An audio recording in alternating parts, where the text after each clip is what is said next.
What's going on, guys? Thomas here. I've got a really important topic to cover today. Before I get to that, you can probably see I'm repping my Summer Moon t-shirt this morning. Man, I love me some Summer Moon coffee. As a matter of fact, I'm repping it right here too. Got my coffee with me this morning. If you have one in your area, find it. It's amazing. It's a Texas thing, I think, right now. Although I think, Alan, you've got one probably up in the Frisco area, if I'm remembering correctly. I want to talk to you about a really important topic, and it's database mining. You know why? Well, we all know that there are some days where the call volume isn't what we need it to be. Maybe you've got more trucks than you've got calls this week. And the reality is, we also know it's very costly to have a truck that's not out producing revenue. The reality is the truck payment doesn't go away. The overhead on that employee doesn't go away. There's a significant cost to trucks that are sitting and not running calls producing revenue. So when the marketing isn't quite doing what we need it to, we have that valley in our call volume, what do? As a general manager of a branch of a heating and air conditioning company, my team knew that when we didn't have the proper call volume to achieve our daily goals, there were one or two things they were immediately going to start working on. The dispatch team, the CSRs, which we call CSPs here at Blue Frog Plumbing and Drain, they had a plan. Didn't have to tell them what the plan was. When they saw that the call volume was short, the plan was just enacted. And one of the first places that we would start is in our database, mining our open recommendations. So, really quickly, it's really important that we understand, if you've been in business a few months, you might have dozens, you might have hundreds of open recommendations from the calls that you've run while being in business. If you've been in business for a year or a couple of years, you probably have thousands of open recommendations in your database. And if you've been in business 2 to 3 to 4 to 5 years, it's possible you've got tens of thousands of open recommendations in your database. So what we're doing is we're mining our database for those open recommendations. Now, how do we do that, and who do we do that with? I have always found it's best to use two people to make these calls. First and foremost, the professional plumber that ran the call originally. Reason being is it can start out very much as kind of a quote unquote happy call. Listen, I just wanted to make sure that when I was out, I answered all your questions, make sure that I provided an exceptional level of service, that I didn't just meet your expectations, but I exceeded your expectations.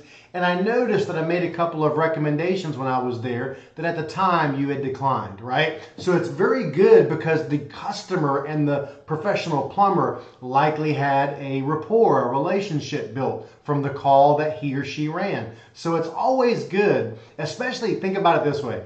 If I've got a guy that doesn't have the call volume that he needs, what's the other option?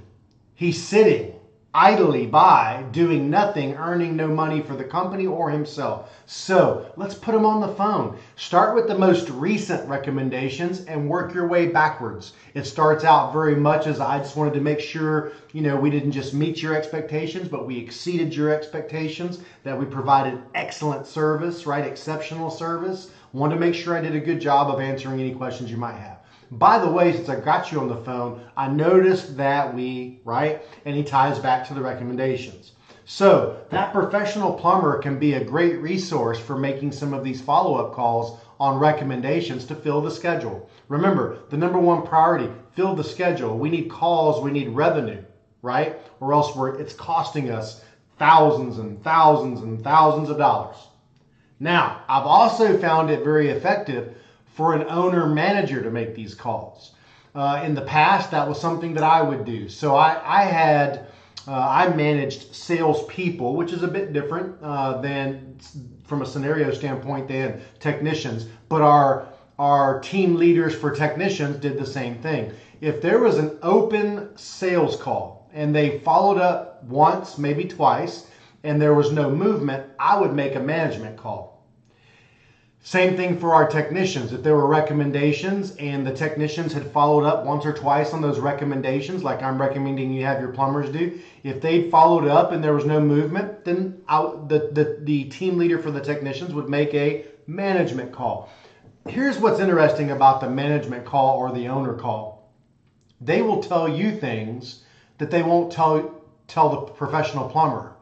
They'll tell you things they wouldn't tell, the salesperson, right? They'll tell you things because you're the manager or you're the owner.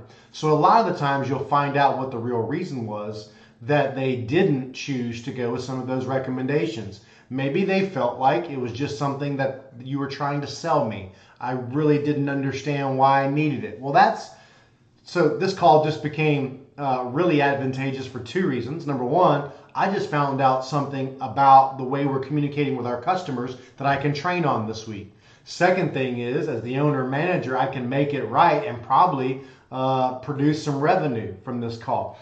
Call kind of starts out the same when it comes to an owner manager. It's very much listen, I just wanted to make sure that Thomas did a great job for you, addressed any questions or concerns you might have. Just want to make sure that we didn't just meet your expectations, but we exceeded your expectations. Oh, and by the way, we're always looking for ways to get better as a service company, serving you, our client, better. Every call, every day, right? So it starts out very much customer service focused. Now, I did notice there were some recommendations. Same thing, you make a transition, right? I noticed we made some recommendations that at that time you didn't choose to go forward with. Now, this is where it gets good. What do the calls on so if you have a lack of calls on your schedule, if you're a little bit short on call volume, we've already said it's costing you significantly, right? This is where this efficiency bonus comes in.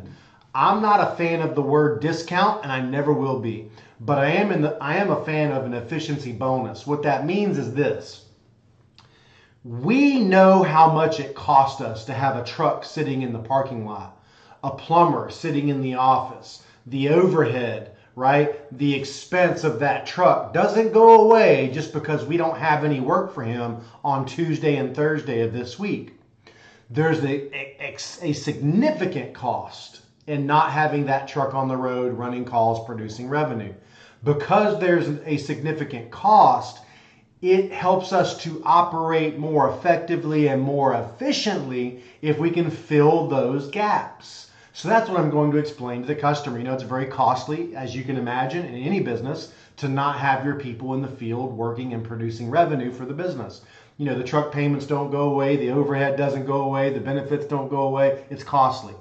But filling those gaps can make us much more efficient. Now, I noticed we recommended, whatever it was, XYZ.